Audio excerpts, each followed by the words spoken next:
Hello students, welcome to my channel. My channel name is Dear Teacher 7407 and I am Sirshal Khede. Students, today we are going to understand a very beautiful poem, A Teenager's Prayer.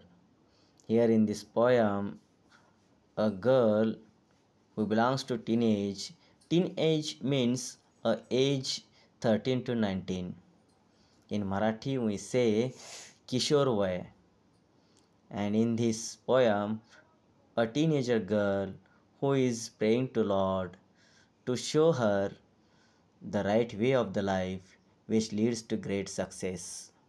And even the Lord may help her to show what is right and what is wrong. And furthermore, she wants the God's help to say no for the temptations. And she wants to live a very good life with the grace of the God.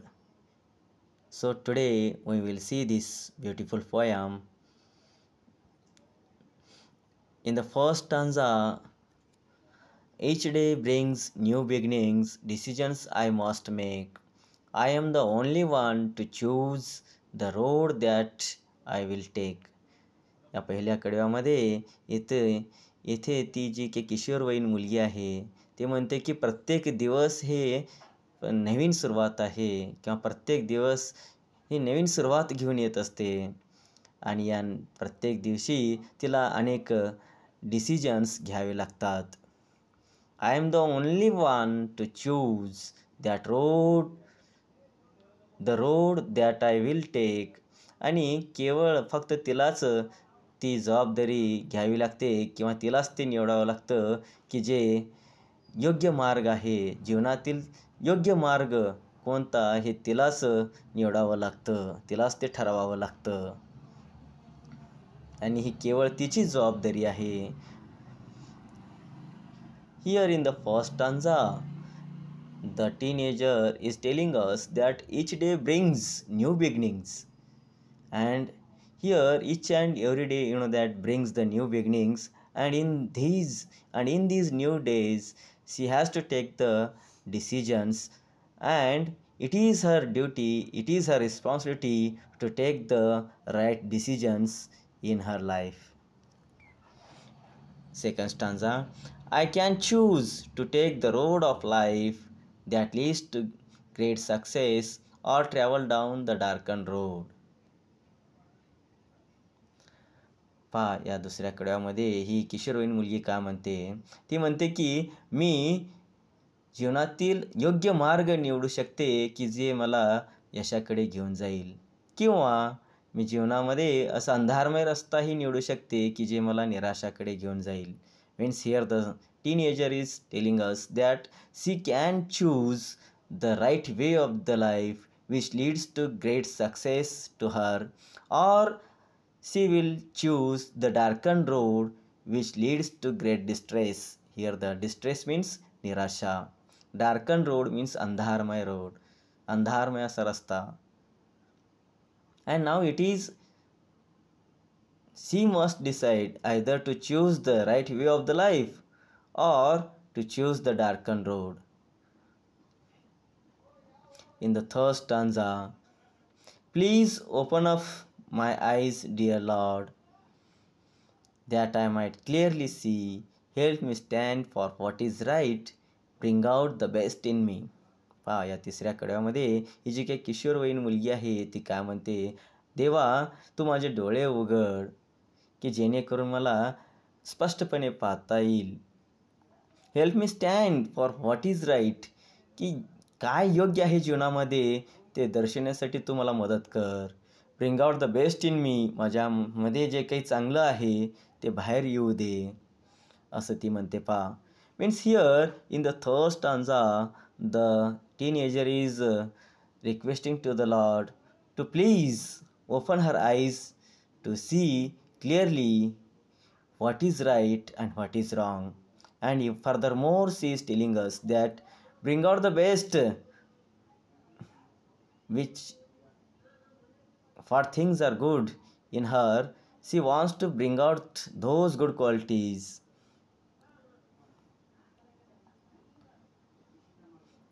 Help Lord to just say no when temptation comes my way, that I might keep my body clean and fit for life each day. या चौथ्या कड्यामध्ये पुन्हा एकदा ही किशोरवयीन मुलगी देवाला विनंती करते की देवा, की जेव्हा जेव्हा माझ्या जीवनामध्ये असे मोह येतात, टेम्पटेशन्स येतात, तेव्हा तेव्हा मला त्याला नाही म्हणण्यास मदत कर. मला धाडस दे, शक्ती दे. That I might keep my body clean, की जेणेकरून मला माझी जे काही शरीर आहे, जे बॉडी आहे ते स्वच्छ, क्लीन, शुद्ध ठेवायचं आहे, नीटनेटकं ठेवायचं आहे. And fit for life each day, आणि प्रत्येक समोरील माझं आयुष्य जगण्यासाठी माझं आरोग्य, माझं शरीर मला तंदुरुस्त ठेवायचं आहे. Here in the first stanza, once again the teenager girl is requesting to the Lord to help her to say no for the temptation. Whenever the temptation comes in her way of the life, that time she wants the Lord's help to say no for the temptation. In this way, she might keep her body clean, pure one, and fit for living her further life.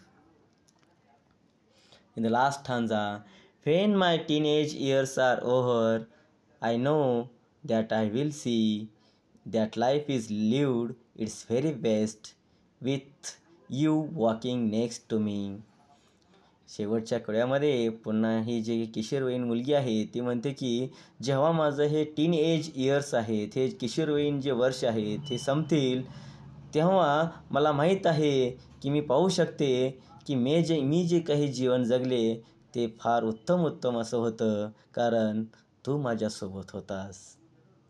In the final stanza of this poem, the teenager is telling us when her teenage years are over, that time she knows that she lived her life very happily because the God is with her and he shows the right way to her to live the happy life. Students, it is a very beautiful poem. In this poem, we will see what is the rhyme scheme of the poem.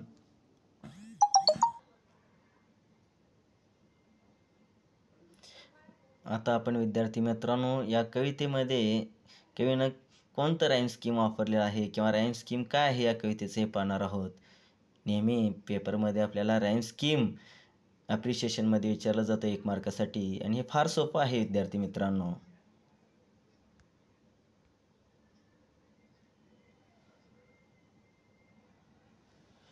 पहा, आता इथे बिगिनिंग्ज आहे आणि ते make आहे, तर या दोघांचा यमक जुळत नाही.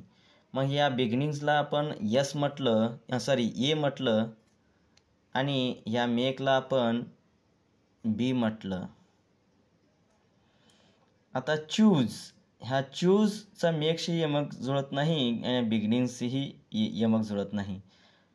पुन्हा म्हणून ह्याला आपण शी म्हटलं. आणि पुन्हा हा खाली आहे टेक. पहा इथं टेक आणि मेक, म्हणजे मेक आणि टेक यांचा यमक जुळतो, म्हणून मेकला आपण बी म्हटल्यामुळं आता टेकलाही आपण बीच म्हणावं लागेल.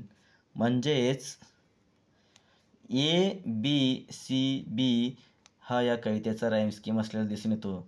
चला पुन्हा पुढचं कडवं आपण चेक करून पाहूया. आता पहा इथं लाईफ आहे, लाईफ आणि सक्सेस यांचा यमक जुळत नाही, म्हणून पुन्हा ह्या लाईफला ए म्हटलं आणि ह्याला बी म्हटलं. आता रोड आणि सक्सेस आणि लाईफ या तिघांचं यमक जुळत नाही, म्हणून आता पुन्हा ह्या रोडला आपण सी म्हटलं. परंतु सक्सेस आणि डिस्ट्रेस या दोघांचा यमक जुळतो, म्हणून सक्सेसला बी म्हटल्यामुळं आपण डिस्ट्रेसलाही बी म्हणूया. म्हणजेच ABCB हा या सेकंड कडव्याचा राईम स्कीम आहे. आता हा लॉर्ड आहे, ह्याला आपण ए म्हणूया. आणि हा सी आहे, या दोघांचा यमक जुळत नाही म्हणून ह्याला आपण बी म्हणूया. आता राईट आहे, हा राईट आणि सीचाही यमक जुळत नाही किंवा लॉर्ड आणि राईट यांचाही यमक जुळत नाही म्हणून ह्याला आपण सी म्हणूया. आणि पुन्हा खाली मी आहे आणि सी आणि मी यांचा यमक जुळतो म्हणून सीला बी म्हटल्यामुळं पुन्हा इथं आपण मीलाही बी म्हटलं पाहिजे, कारण ह्या दोघांचा यमक जुळतो म्हणून त्या दोघांसाठी एकच लेटर आपण वापरतो. म्हणून ए बी सी बी इथे हा तिसऱ्या कडव्याचा राईम स्कीम असल्यावर दिसून येतो. आता पुढच्या कडव्यात पहा, ह्याला नोला आपण ए म्हणूया आणि वे आणि नोचा पुन्हा यमक जुळत नाही म्हणून ह्याला बी म्हणूया. आणि पुन्हा ह्या क्लीनचा वेचा किंवा क्लीनचा नोचा यमक जुळत नाही म्हणून ह्याला सी म्हणूया. आणि वे आणि डे यांचा मात्र यमक जुळतो म्हणून आपण वेला बी लेटर दिल्यामुळं आता डेलाही या दोघांचा यमक जुळतो म्हणून दोघालाही एकच लेटर देतो, म्हणजेच इथं बी येणार. म्हणजे ए आणि ए बी सी बी हा या कडव्याचा राईम स्कीम आहे.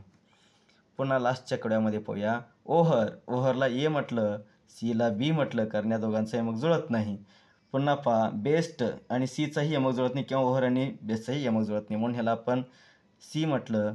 आता मी म्हणजे सी आणि मी ह्यांचा यमक जुळतो म्हणून सीला बी हा लेटर दिल्यामुळं इथं मीलाही बीच लेटर द्यावं लागतं, कारण दोघांचा यमक जुळतो म्हणून सेम लेटर द्यावं लागतो. म्हणून ए बी सी बी हा या कडव्याचा काय आहे, राईम स्कीम आहे. म्हणजे संपूर्ण कवितेमध्ये आपल्याला ए बी सी बी हा राईम स्कीम कवीनं वापरलेला आपल्याला दिसून येतो. तर अशा प्रकारे विद्यार्थी मित्रांनो, आज आपण टीनेजर्स प्रेयर ही कविता अभ्यासली. थँक्यू.